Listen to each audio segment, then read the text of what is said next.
Let's start with some statistics. The National Science Foundation says that an adult has between 12,000 and 60,000 thoughts every single day, and 80% of those are negative. Now, if those negative thoughts are damaging you, if they are holding you back from what you want to achieve, then let's get stuck in and change that fact.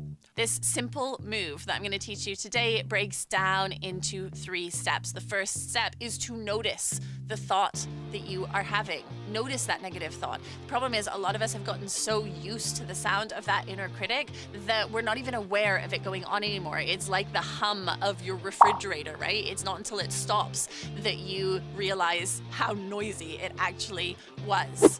So by tuning in to what's going on in your head, the things you're actually saying about yourself, to yourself, sometimes to other people, is the first step. And then start writing it down. Write down the thoughts. Write down those thoughts, whatever they are. We went through a list of them already. I can't do it. I'm not good enough. Maybe for you, negative self-talk is about labeling. Maybe you're calling yourself names, right? That childhood bully is now you. I'm such a loser. I can never do this. I'm not capable. And then we move on to the really powerful next step of this beautiful move, which is you start looking at evidence for and against that thought. Okay, so if this is the thought you're having, where's the evidence that that is true? And you may be able to come up with lots of evidence. You may be able to point to lots of different experiences that show you that actually that negative statement about yourself is absolutely true. But then you have to do the next bit, which is where's the evidence that it's not true? Now, this may be harder to come up with at first, but there's a part of our brain, it's a collection of neurons called the reticular activation system. And this little collection of neurons is responsible for filtering what we observe in the day and making us aware of what's important. And we can actually give commands to that reticular activation system, or the RAS. We can let it know what we want to be focusing on. If you've ever been looking to, for example, buy a dog and you're considering a Labrador, and suddenly everybody around you has Labradors, and you're suddenly seeing loads of Labradors, and you're like, why does everybody now have a Labrador when I've only just come up with the idea to get a Labrador? Or it might be a car. You're suddenly thinking about red cars, and now that's all you can see is it's just red car after red car after red car.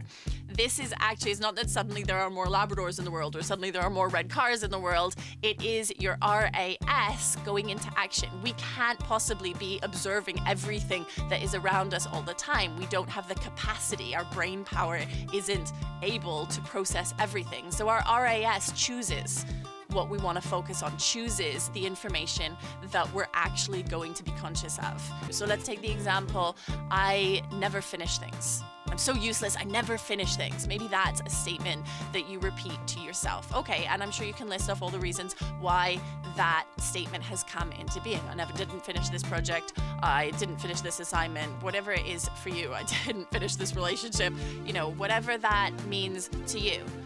But then look at the evidence against. Okay, well, what have I completed in this example? What have I seen through to the end? And once you start asking that question, come up with anything that immediately comes to mind. But by asking that question, your RAS is going to start getting to work. And so you'll go through the day and suddenly realize, oh, no, here's something that I finished. And you become aware of the evidence against that statement.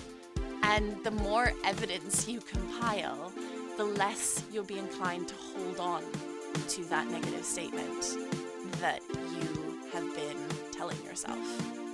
And if we can go through that with the big ones, the statements that repeat in our head when we talk to ourselves about ourselves, or even the statements that we speak out loud about ourselves to other people, when we go through this process, we begin to let go because there's no longer sufficient evidence to hold onto it, because we've commanded from our RAS that we collect the alternative evidence. Now, this knowledge, understanding that we can use this process to get rid of negative self-talk, means that we can allow that positivity to spread out through our life.